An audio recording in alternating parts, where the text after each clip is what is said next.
100 പവൻ സ്വർണവും 70 ലക്ഷം രൂപ വില വരുന്ന ആഡംബര കാറുമാണ് മാതാപിതാക്കൾ മകൾ റിധന്യയുടെ വിവാഹത്തിന് സമ്മാനമായി നൽകിയിരുന്നത്.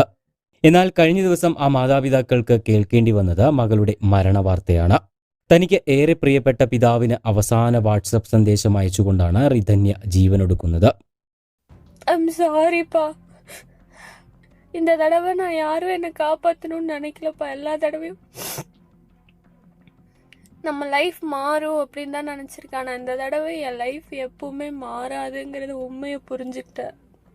இந்த பிரச்சனை சால்வ் ஆகாது.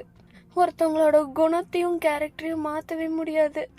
அவங்க என்னை ரொம்ப காயப்படுத்திட்டாங்க, ரொம்ப அசிங்கமும் படுத்திட்டாங்க. போதும், அந்த மாதிரி ஒரு குடும்பத்துல வாழ்ந்து குப்பை கொட்டுறக்கு முடிச்சுக்கலாம். ஏன் நீ உன் வாழ்க்கை நீ ஏன் முடிச்சுக்கிற? முட்டாளா நீன்னு உங்களுக்கு தோணலாம்.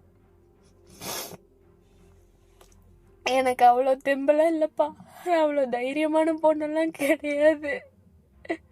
தைரியமா இருக்கிற மாதிரி காமிச்சுக்கிட்டேன்.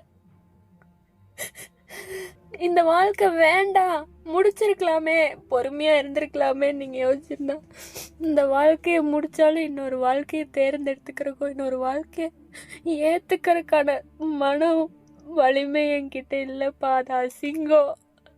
അത് വേറെ മാറി வாழ்க்கையா പോയിരും.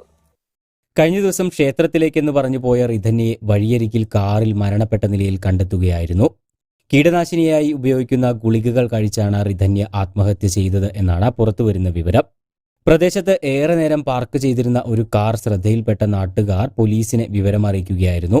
കഴിഞ്ഞ ഏപ്രിലായിരുന്നു റിധന്യയുടെയും കവിൻകുമാറിന്റെയും വിവാഹം നടക്കുന്നത്. വിവാഹം കഴിഞ്ഞ ദിവസങ്ങൾക്കുള്ളിൽ തന്നെ യുവതിയെ ഭർത്താവും വീട്ടുകാരും സ്ത്രീധനം കുറഞ്ഞുപോയെന്ന് പറഞ്ഞ് മാനസികമായി പീഡിപ്പിച്ചിരുന്നുവെന്നാണ് വിവരം. 10 ദിവസത്തിനുള്ളിൽ കൂടുതൽ പണം വേണമെന്നാണ് കവിൻകുമാറും കുടുംബവും യുവതിയോട് ആവശ്യപ്പെട്ടിരുന്നത് എന്നും പറയുന്നുണ്ട്. സംഭവവുമായി ബന്ധപ്പെട്ട് ഭർത്താവ് കവിൻകുമാർ, ഭർത്തൃപിതാവ് ഈശ്വരമൂർത്തി, മാതാവ് ചിത്രാദേവി എന്നിവരെ പോലീസ് കസ്റ്റഡിയിലെടുത്തിട്ടുണ്ട്.